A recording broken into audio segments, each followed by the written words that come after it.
քաղաքական գերատեսչություններից ունենք, որ սովորական Facebook-յան հավանման համար նա առանցել է խիստ վերաբերմունքի,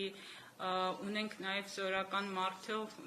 իր մայրիկի մասին է պատմում, ասում է դպրոցում ուսուցչուհի է, գնացել է մտել այն ինչ-որ մեկի նախընտրական շտաբ, կողք եղել է քաղաքացիական պայմանագրի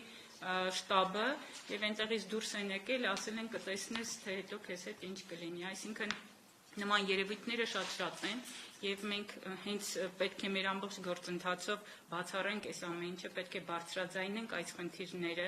որովհետեւ մարդկանց համար պետք է հավասար ընտրելու հնարավորություն ստեղծվի։ Երեք նաեւ շատ մեր սփյուռքահայ ընկերներից ստացանք ահազանգեր, որոնք ամեն տարի այս ժամանակահատվածում Հայաստանում են լինում, գիտական աշխատանքով են զբաղված եւ հանկարծ տղամարդկանց ասում են, որ դուք կգնաք ծառայելու ծանուցման թերթիկ են տալիս, երեք նաև շատ էին այդպիսի ահազանգերը, որոնք խնդրահարույց են, որոնք ազդում են ամբողջ գործընթացի վրա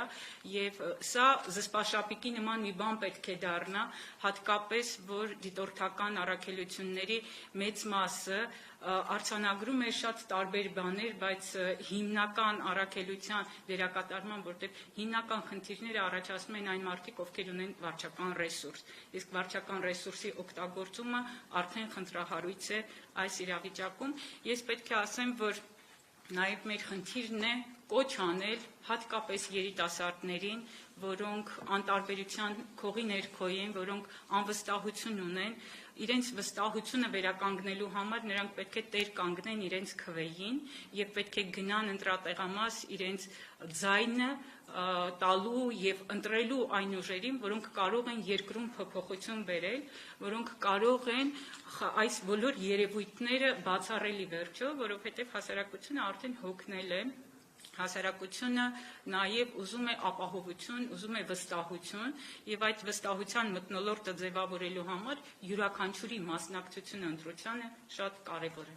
Ներողություն, այսինքն արդեն կան քաղաքացիներ,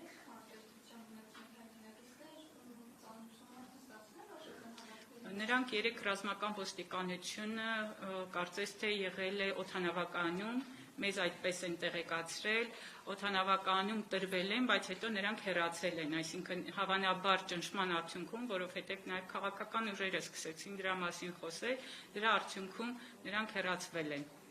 Փաստը մենք արձանագրել ենք, փաստը չենք տեսել, բայց փաստը արձանագրել ենք, որովհետև մարդիկ, այսինքն հստակ մարդիկ են զանգ տվել, հստակ մարդիկ են տեղեկացրել այդ մասին, եւ սա մի տեսակ վախի մթնոլորտ է ստեղծել, որովհետև նույն մարդը զանգ է տվել իր բարեկամին եւ ասել է Հայաստան մի արի։